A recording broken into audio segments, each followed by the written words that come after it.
Hey, this is Pastor Maris of Kingdom Maris Marriage Ministries. Just want to come to you today briefly and talk to you about tomorrow's meeting on the Zoom meeting, Kingdom Singleness. The search for a kingdom spouse, a kingdom mate, must be consecrated, not carnal. So we're going to get into all of that tomorrow.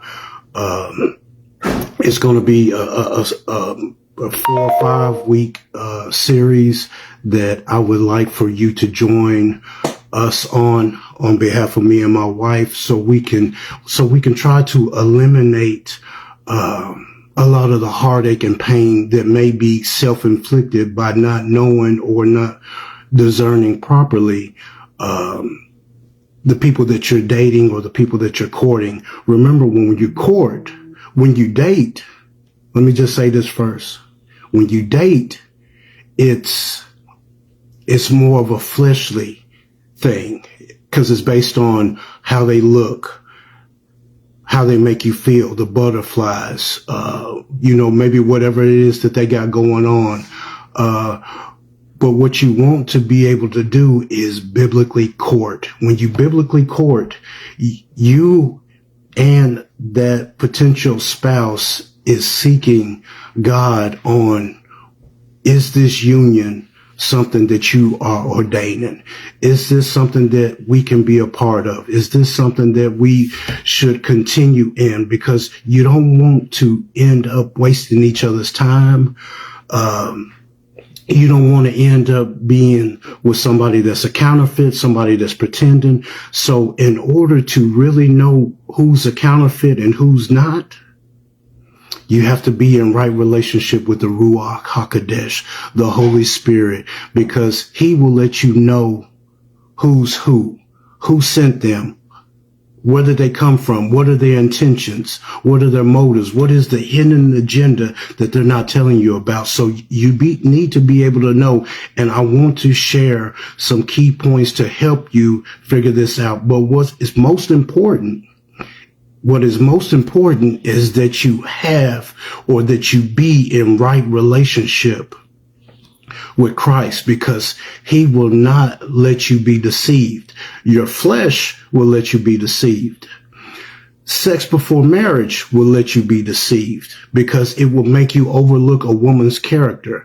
It will make you overlook a man's character, because all it'll have to do is with flesh, because you already have entered into sin.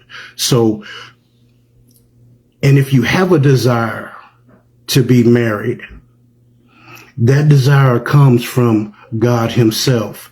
So in order for the search to be consecrated, you must have to seek the Holy Spirit in every aspect of the biblical courting. And you have to keep it consecrated by doing certain things, like couples in the beginning. You should never be alone.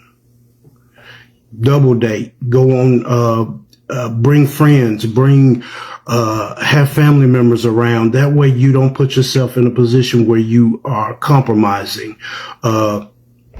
Nighttime, in the date at night, before it gets dark. You don't want to put yourself in compromising positions where you risk your kingdom purpose, or you risk the influence that you two may have. You always want to seek God in everything that you do, and he needs to be sought through and through, from day one to the day you guys get engaged, and then on. The Holy Spirit must be in your relationship, because when you don't know what you need, when the other person doesn't know what they need, the Holy Spirit always knows what they need. So you have to be in partnership to be able to give that.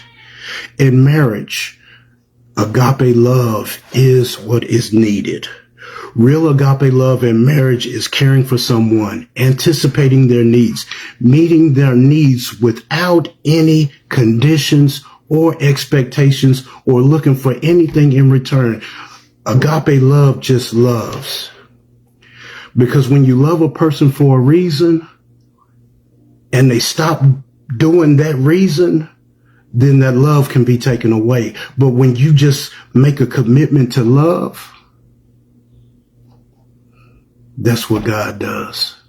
He loves us before we did anything, before we did any wrong, before we did anything right, before we even came to him. He loved us.